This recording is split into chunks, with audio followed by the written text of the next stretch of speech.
Hi everyone, I'm going to be reading Marshmallows for Martians today by Adam and Charlotte Gillian.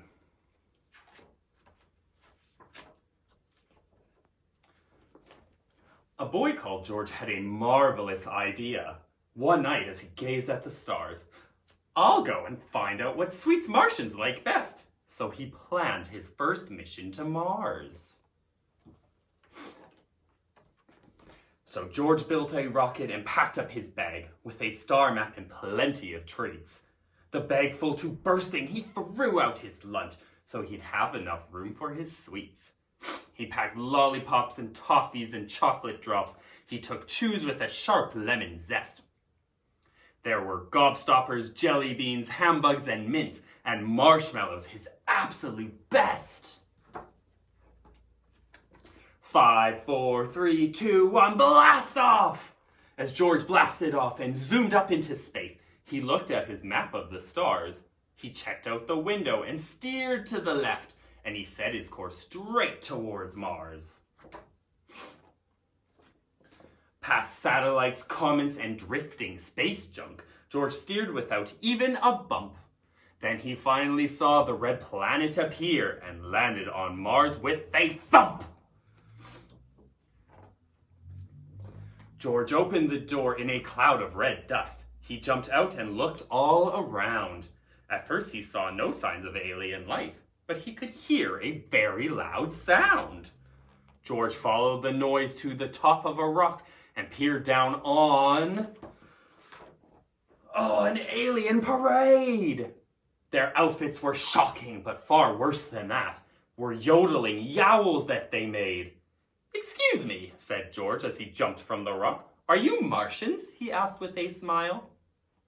"We're yodelers from Yodel," their leader replied, "and we've not had a snack for a while."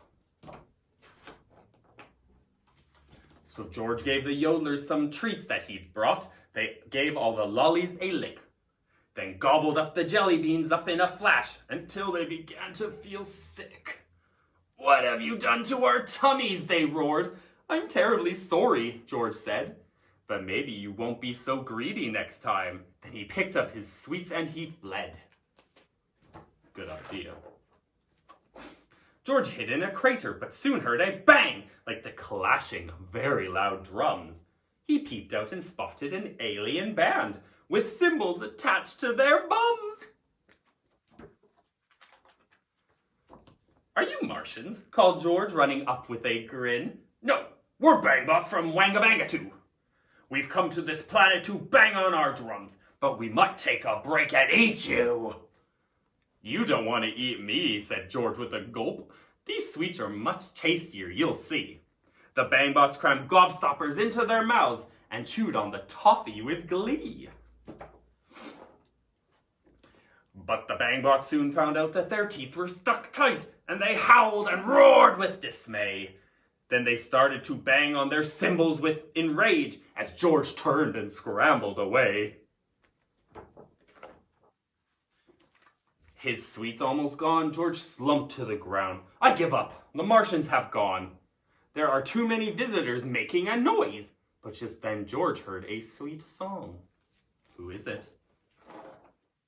And suddenly little green aliens popped up with short stumpy legs and 3 eyes.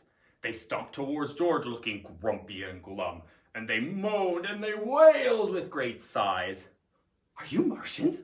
gasped George. "Yes, we are," they replied, "and we're fed up with alien musicians.